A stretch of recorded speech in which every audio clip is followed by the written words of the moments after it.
Assalamualaikum warahmatullahi wabarakatuh. Salam sejahtera bagi kita semua. Om Swastiastu, Namo Buddhaya, salam kebajikan. Untuk teman-temanku semuanya yang mengikuti seleksi P3K tahap 2, ada tersisa kurang lebih 75.000 kuota untuk P3K tahap 2 pada tahun ini dari 280 formasi jabatan yang diperebutkan. Bagi teman-teman semuanya yang ingin mempersiapkan diri mengikuti seleksi P3K tahap 2 atau tahap terakhir yang mungkin nanti tidak akan ada lagi P3K di tahun-tahun berikutnya, kami menyediakan modul belajar dan paket tryout online yang bisa dikerjakan dimanapun dan kapanpun dan bisa dikerjakan berulang sebagai pembelajaran untuk persiapan ujian nanti, dan yang pasti semuanya berstandar sesuai dengan kisi-kisi atau materi ujian yang diterbitkan oleh Menpan RB untuk seleksi P3K tahun ini. Untuk itu mari kita belajar bersama teman-teman semuanya. Selamat menyimak, selamat belajar, semoga dimudahkan semua urusannya dan sukses selalu. Soal ujian seleksi penerimaan pegawai pemerintah dengan perjanjian kerja 2025. Formasi jabatan, analis akuakultur ahli pertama. A. Kemampuan umum, pedoman dan aturan tentang pembudidayaan ikan. 1. Analis akuakultur melakukan evaluasi terhadap penerapan cara budidaya ikan yang baik atau CBIB di sebuah tambak udang intensif.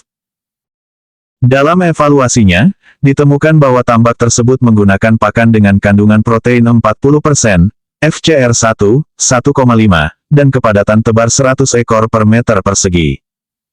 Berdasarkan Peraturan Menteri Kelautan dan Perikanan tentang CBIB, aspek manakah yang tidak sesuai dengan standar? A. Kandungan protein pakan terlalu tinggi. B. FCR melebihi ambang batas yang diperbolehkan. C. Kepadatan tebar melebihi daya dukung lingkungan. D.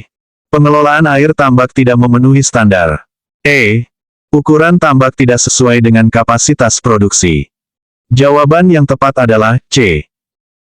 Pembahasan dari pertanyaan di atas yaitu, bahwa berdasarkan Peraturan Menteri Kelautan dan Perikanan Nomor 5 Permen Kepulauan, 2023 tentang cara budidaya ikan yang baik, kepadatan tebar untuk udang pada sistem intensif maksimal adalah 80 ekor per meter persegi untuk menjaga keberlanjutan lingkungan dan kesehatan udang. Kepadatan 100 ekor per meter persegi melebihi daya dukung lingkungan dan dapat menyebabkan penurunan kualitas air, peningkatan stres, dan risiko penyakit. 2. Analis akuakultur sedang menganalisis kesesuaian lokasi budidaya ikan kerapu di Keramba Jaring Apung atau KJA. Dari data pengukuran kualitas perairan yang dilakukan, diperoleh hasil sebagai berikut: suhu 29 derajat Celcius, salinitas 33 ppt, P8,2, Do 4,5 mg per liter, dan kecepatan arus 35 cm detik. Berdasarkan Keputusan Menteri Kelautan dan Perikanan tentang penetapan jenis-jenis hama dan penyakit ikan karantina, parameter mana yang berpotensi menyebabkan stres pada ikan kerapu? A. Suhu air terlalu tinggi. B. Salinitas terlalu rendah. C. pH terlalu tinggi. D. Do terlalu rendah. E. Kecepatan arus terlalu tinggi. Jawaban yang tepat adalah E. Pembahasan dari pertanyaan di atas yaitu, bahwa berdasarkan SNI 6487.3, 2015 tentang produksi ikan kerapu cantang di Karamba Jaring Apung, kecepatan arus yang ideal untuk budidaya kerapu adalah 15-25 cm detik. Kecepatan arus 35 cm detik terlalu tinggi dan dapat menyebabkan stres pada ikan kerapu karena ikan harus mengeluarkan energi lebih untuk mempertahankan posisinya, sehingga mengurangi pertumbuhan dan meningkatkan risiko penyakit. 3. Analis akuakultur mendapatkan laporan kematian massal ikan lele di kolam budidaya dengan gejala klinis berupa pergerakan ikan yang berputar-putar, sisik yang terkelupas, dan terdapat bercak merah pada bagian tubuh. Setelah dilakukan pengujian laboratorium, ditemukan jenis bakteri Aeromonas hydrophylla dengan kepadatan 10 EXPONENT8 CFU/ml. Berdasarkan Peraturan Menteri Kelautan dan Perikanan tentang Pengendalian Penyakit Ikan, tindakan apa yang harus dilakukan oleh analis akuakultur? A. Melakukan pemusnahan total seluruh ikan di kawasan tersebut. B. Melakukan pengobatan dengan antibiotik sesuai dengan anjuran dokter hewan. C. Melakukan karantina pada kolam yang terinfeksi dan pemusnahan ikan yang terinfeksi. D. Melaporkan kejadian tersebut ke Dinas Perikanan setempat dan menunggu instruksi lebih lanjut. E. Melakukan perbaikan kualitas air kolam dengan mengganti total air dan menambahkan probiotik. Jawaban yang tepat adalah C. Pembahasan dari pertanyaan di atas yaitu, bahwa berdasarkan Peraturan Menteri Kelautan dan Perikanan Nomor 13 Permen Kepulauan, 2019 tentang pengendalian penyakit ikan, ketika terjadi wabah penyakit ikan menular seperti Motile Aeromonas septicemia atau MAS, yang disebabkan oleh Aeromonas hydrophylla, tindakan yang harus dilakukan adalah melakukan karantina pada unit budidaya yang terinfeksi dan pemusnahan ikan yang terinfeksi untuk mencegah penyebaran penyakit ke unit budidaya lainnya. 4. Analis akuakultur melakukan pemeriksaan terhadap dokumen Surat Izin Usaha Perikanan atau SIUP, sebuah usaha pembesaran ikan kakap putih di KJA. SIUP tersebut dikeluarkan tahun 2021 dengan masa berlaku 5 tahun. Berdasarkan data produksi, usaha tersebut memiliki 50 unit KJA ukuran 5x5x5 meter dengan total produksi 80 ton tahun. Menurut Peraturan Pemerintah tentang Pengelolaan Ruang Laut, apakah usaha tersebut telah memenuhi persyaratan perizinan? A. Tidak memenuhi persyaratan karena melebihi kapasitas produksi yang diizinkan. B. Tidak memenuhi persyaratan karena jumlah unit KJA melebihi batas maksimal. C. Tidak memenuhi persyaratan karena belum memiliki sertifikat CBIB. D.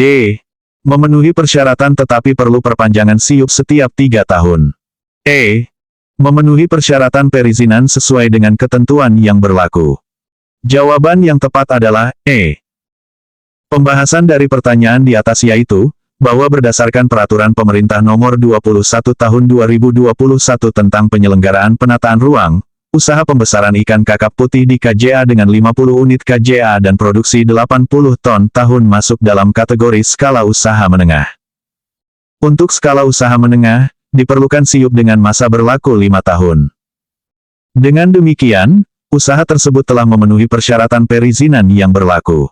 5. Analis akuakultur melakukan pengkajian dampak lingkungan terhadap kawasan budidaya ikan bandeng intensif seluas 50 hektar.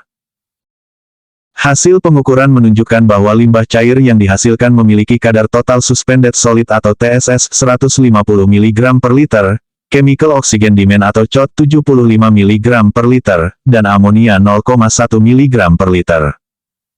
Menurut Peraturan Menteri Lingkungan Hidup tentang baku mutu air limbah kegiatan perikanan budidaya, parameter manakah yang melebihi ambang batas? A. TSS dan COD. B. COD dan amonia. C. TSS saja. D. Amonia saja. E. Semua parameter masih dalam batas normal.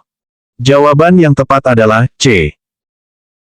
Pembahasan dari pertanyaan di atas yaitu, bahwa berdasarkan Peraturan Menteri Lingkungan Hidup dan Kehutanan Nomor 5 Tahun 2021 tentang baku mutu air limbah, untuk kegiatan budidaya perikanan, baku mutu TSS adalah 100 mg per liter, COD adalah 100 mg per liter, dan amonia adalah 0,5 mg per liter.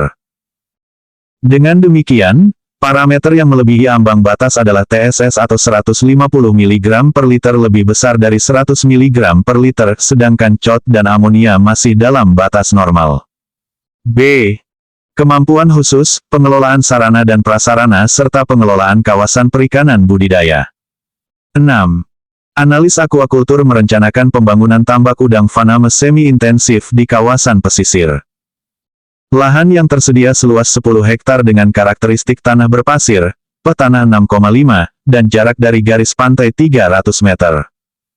Berdasarkan analisis kesesuaian lahan, tindakan teknis apa yang paling tepat untuk mengoptimalkan produktivitas tambak? A. Melakukan pemadatan tanah dan melapisi dasar tambak dengan geomembrane. B.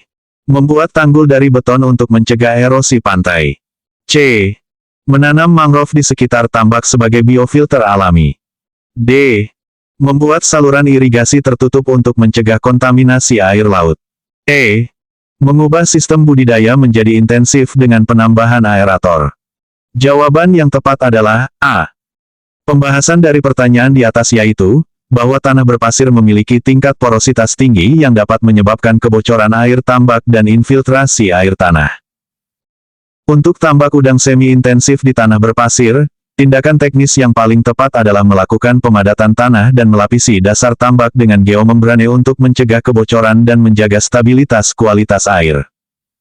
Hal ini sesuai dengan SNI 8008/2014 tentang tata cara persiapan lahan tambak untuk budidaya udang faname. 7. Analis akuakultur melakukan evaluasi terhadap sistem aerasi di kolam budidaya ikan nila intensif seluas 1000 meter persegi dengan kedalaman 1,5 meter. Kolam tersebut menggunakan 4 unit kincir aerator dengan spesifikasi 1 HP unit. Pada siang hari, suhu air mencapai 32 derajat Celcius dan kadar oksigen terlarut turun hingga 3 mg per liter. Berdasarkan analisis kebutuhan oksigen, tindakan apa yang paling efektif untuk meningkatkan kadar oksigen terlarut? A. Menambah jumlah aerator menjadi 6 unit. B. Mengganti tipe aerator dengan jenis diffuser. C. Mengurangi kepadatan tebar ikan sebesar 20%. D. Memasang payung atau naungan untuk mengurangi suhu air. E. Melakukan pergantian air sebanyak 30% pada siang hari. Jawaban yang tepat adalah D. Pembahasan dari pertanyaan di atas yaitu, bahwa penurunan kadar oksigen terlarut pada siang hari hingga 3 mg per liter bersamaan dengan peningkatan suhu air hingga 32 derajat Celcius mengindikasikan bahwa tingginya suhu air menjadi faktor utama rendahnya kelarutan oksigen. Berdasarkan prinsip fisika, kelarutan oksigen dalam air berbanding terbalik dengan suhu air. Tindakan paling efektif adalah memasang payung atau naungan untuk mengurangi penetrasi cahaya matahari sehingga dapat menurunkan suhu air dan meningkatkan kelarutan oksigen. 8. Analis akuakultur memperoleh data bahwa unit pembenihan rakyat atau UPR ikan lele milik kelompok pembudidaya ikan mengalami kegagalan produksi dengan tingkat kematian larva mencapai 60%. Hasil pemeriksaan induk menunjukkan bahwa induk yang digunakan merupakan hasil pemijahan berulang atau inbreeding selama 5 generasi. Berdasarkan prinsip pembenihan yang baik, tindakan apa yang harus direkomendasikan? A. Melakukan sterilisasi total terhadap fasilitas pembenihan. B. Mengganti induk dengan induk baru yang bersertifikat. C. Mengubah metode pemijahan dari alami menjadi buatan. D. Memberikan suplemen dan vitamin pada pakan induk. E. Meningkatkan penggunaan hormon pada proses pemijahan. Jawaban yang tepat adalah B. Pembahasan dari pertanyaan di atas yaitu, bahwa tingginya tingkat kematian larva yang disebabkan oleh penggunaan induk hasil inbreeding selama 5 generasi mengindikasikan adanya penurunan kualitas genetik atau inbreeding depression. Berdasarkan Peraturan Direktur Jenderal Perikanan Budidaya Nomor 65, per DJPB, 2016 tentang cara pembenihan ikan yang baik, tindakan yang harus direkomendasikan adalah mengganti induk dengan induk baru yang bersertifikat untuk memperbaiki kualitas genetik dan meningkatkan kelangsungan hidup larva. 9. Analis akuakultur menghadapi permasalahan dalam pengelolaan kawasan budidaya rumput laut di perairan Teluk yang terdampak pencemaran dari kegiatan industri di sekitarnya. Data kualitas air menunjukkan peningkatan konsentrasi logam berat timbal atau Pb sebesar 0,5 mg per liter dan kadmium atau Cd sebesar 0,1 mg per liter. Berdasarkan prinsip mitigasi dampak pencemaran, strategi pengelolaan kawasan yang paling tepat adalah A. Merelokasi seluruh aktivitas budidaya ke kawasan yang lebih jauh dari industri. B. Melakukan bioremediasi dengan menanam jenis rumput laut penyerap logam berat. C. Membuat zona penyangga dan sistem filtrasi air sebelum masuk ke kawasan budidaya. D. Mengganti komoditas budidaya dengan jenis yang lebih tahan terhadap logam berat. E. Menghentikan sementara kegiatan budidaya hingga kondisi perairan membaik. Jawaban yang tepat adalah C. Pembahasan dari pertanyaan di atas yaitu, bahwa untuk mengatasi pencemaran logam berat di kawasan budidaya rumput laut, strategi pengelolaan kawasan yang paling tepat adalah membuat zona penyangga dan sistem filtrasi air sebelum masuk ke kawasan budidaya. Hal ini sesuai dengan pendekatan Best Management Practices atau BMP untuk mitigasi dampak pencemaran di kawasan budidaya. Sistem filtrasi dapat berupa kombinasi filter fisik, kimia, dan biologis yang dapat mereduksi konsentrasi logam berat sebelum air masuk ke kawasan budidaya. 10. Analis akuakultur melakukan pemetaan potensi kawasan budidaya air tawar di daerah aliran sungai. Hasil analisis menunjukkan bahwa kawasan tersebut memiliki debit air 50-100 L detik dengan fluktuasi ketinggian air mencapai 1,5 meter saat musim hujan. Berdasarkan karakteristik tersebut, sistem budidaya apa yang paling sesuai untuk diterapkan di kawasan tersebut? A. Kolam air deras dengan konstruksi beton. B. Karamba jaring apung dengan sistem jangkar ganda. C. Kolam terpal dengan sistem bioflok. D. Sistem akuaponik dengan tanaman sayuran. E. Sistem resirkulasi tertutup dengan kolam berbentuk bundar. Jawaban yang tepat adalah B. Pembahasan dari pertanyaan di atas yaitu, bahwa kawasan dengan debit air 50-100 L detik dan fluktuasi ketinggian air mencapai 1,5 meter saat musim hujan memerlukan sistem budidaya yang adaptif terhadap perubahan ketinggian air. Karamba jaring apung dengan sistem jangkar ganda merupakan pilihan paling sesuai karena dapat mengikuti fluktuasi permukaan air, memiliki konstruksi yang fleksibel, dan tetap stabil dengan sistem jangkar ganda meskipun terjadi perubahan arus air. Hal ini sesuai dengan pedoman teknis budidaya ikan dalam karamba jaring apung di perairan umum yang diterbitkan oleh Direktorat Jenderal Perikanan Budidaya. C. Kemampuan khusus, pengelolaan dan pengembangan pembenihan ikan air tawar, air payau, dan laut. 11. Analis akuakultur mendapatkan tugas untuk meningkatkan produksi benih ikan gurami di Balai Benih Ikan. Data menunjukkan bahwa induk gurami yang digunakan berumur 3 tahun dengan berat rata-rata 3 kg dan fekunditas 1000 telur per kilogram. Pemijahan dilakukan secara alami dengan hasil penetasan 60% dan kelangsungan hidup larva hingga ukuran benih 3 cm sebesar 40%. Untuk meningkatkan produksi benih, aspek manakah yang paling potensial untuk dioptimalkan? A. Meningkatkan umur induk menjadi 4-5 tahun. B. Menggunakan metode pemijahan buatan dengan induksi hormon. C. Meningkatkan manajemen pemberian pakan pada induk. D. Mengoptimalkan manajemen kualitas air pada bak penetasan dan pemeliharaan larva. E. Menerapkan teknologi seleksi kelamin untuk mendapatkan induk betina lebih banyak. Jawaban yang tepat adalah D. Pembahasan dari pertanyaan di atas yaitu, bahwa dari data yang ada, tingkat penetasan 60% dan kelangsungan hidup larva 40% masih rendah dibandingkan dengan standar pembenihan ikan gurami yang baik atau penetasan lebih besar dari 80% dan kelangsungan hidup larva lebih besar dari 70%. Menurut SNI 01-6485.3-2000 tentang produksi benih ikan gurami kelas benih sebar, faktor kualitas air sangat berpengaruh terhadap penetasan telur dan kelangsungan hidup larva. Mengoptimalkan manajemen kualitas air pada bak penetasan dan pemeliharaan larva merupakan aspek yang paling potensial untuk dioptimalkan untuk meningkatkan produksi benih ikan gurami. 12.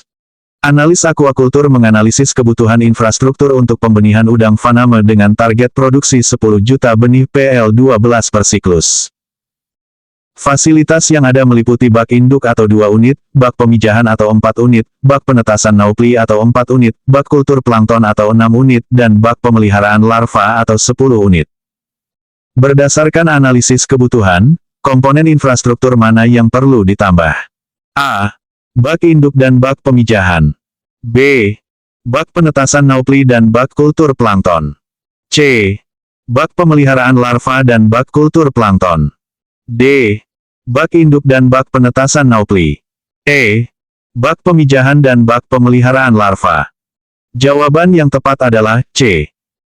Pembahasan dari pertanyaan di atas yaitu, bahwa untuk produksi 10 juta benih PL12 per siklus, dengan asumsi kelangsungan hidup dari naupli ke PL12 sebesar 50%, diperlukan 20 juta naupli.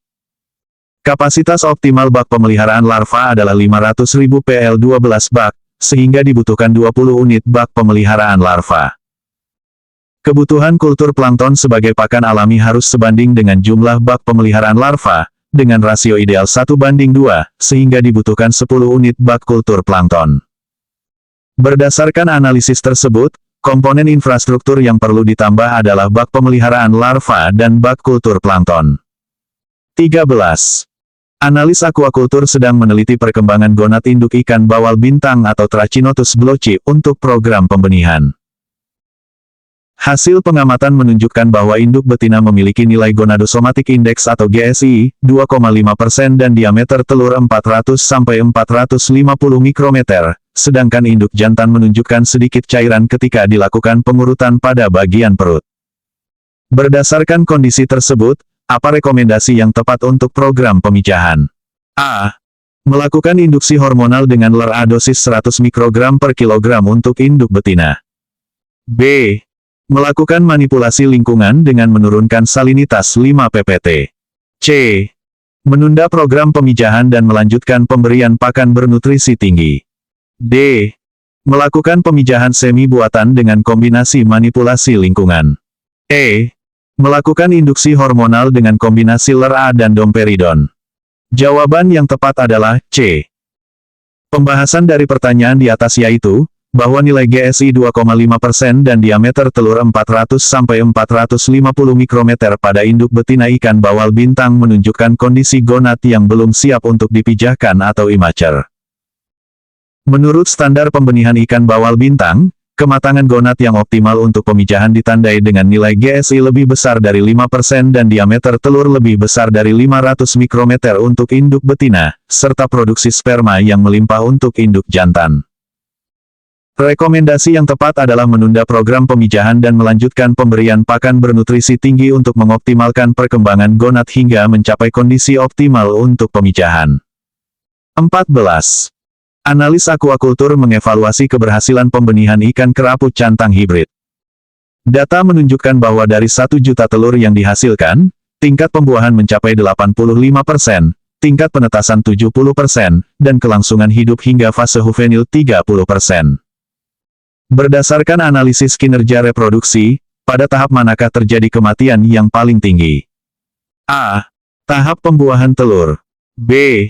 Tahap penetasan telur. C. Tahap larva awal atau D1-D3. D. Tahap larva akhir atau D10-D20. E. Tahap metamorfosis menjadi juvenil. Jawaban yang tepat adalah E. Pembahasan dari pertanyaan di atas yaitu, bahwa berdasarkan data yang ada, dapat dihitung tingkat kematian pada setiap tahap. Tahap pembuahan, 100% sampai 85% sama dengan 15% atau dari 1 juta telur, 150.000 tidak terbuahi. Tahap penetasan, 100% sampai 70% sama dengan 30% atau dari 850.000 telur terbuahi, 255.000 tidak menetas. Tahap larva hingga juvenil, 100% sampai 30% sama dengan 70% atau dari 595.000 larva, 416.500 mati sebelum mencapai fase juvenil. Dari perhitungan tersebut, kematian tertinggi terjadi pada tahap larva hingga juvenil atau 70%. Pada ikan kerapu, fase kritis metamorfosis menjadi juvenil terjadi pada umur D25-D45, ditandai dengan perubahan morfologi dan fisiologi yang signifikan. Kematian pada tahap ini umumnya disebabkan oleh kanibalisme, stres akibat perubahan fisiologis, dan ketidaksesuaian jenis pakan. 15. Analis akuakultur melakukan kajian terhadap pembenihan ikan kakap putih dengan pendekatan seleksi induk berbasis performa pertumbuhan. Data menunjukkan populasi F1 memiliki koefisien variasi pertumbuhan atau CV, sebesar 18%, heritabilitas atau HH 0,3, dan diferensial seleksi atau S 15%. Berdasarkan parameter genetik tersebut, berapa persen peningkatan pertumbuhan yang dapat diharapkan pada generasi F2? A. 2,7%. B. 4,5%. C. 5,4%. D. 7,5%. E. 9,0%. Jawaban yang tepat adalah B. Pembahasan dari pertanyaan di atas yaitu, bahwa untuk menghitung persentase peningkatan pertumbuhan pada generasi berikutnya atau respons seleksi, digunakan rumus R sama dengan HH tanda kali S, di mana R adalah respons seleksi, HH adalah heritabilitas, dan S adalah diferensial seleksi. Dari data yang ada, HH sama dengan 0,3 dan S sama dengan 15%. Maka R sama dengan 0,3 tanda kali 15% sama dengan 4,5%. Jadi, peningkatan pertumbuhan yang dapat diharapkan pada generasi F2 adalah 4,5%. Hal ini sesuai dengan prinsip genetika kuantitatif dalam program seleksi untuk sifat pertumbuhan pada ikan. D. Kemampuan khusus, identifikasi, inventarisasi dan analisis data proses produksi dan sertifikasi bidang perikanan budidaya. 16. Analis akuakultur menganalisis data produksi udang faname di tambak intensif selama 1 tahun. Data menunjukkan bahwa produktivitas rata-rata mencapai 15 ton H siklus dengan 2,5 siklus per tahun. Feed Conversion Ratio atau FCR, rata-rata 1,6, kelangsungan hidup 75%, dan pertumbuhan harian 0,2 gram hari. Biaya pakan mencapai 60% dari total biaya produksi. Berdasarkan analisis biaya produksi, faktor mana yang paling efektif untuk ditingkatkan efisiensinya? A.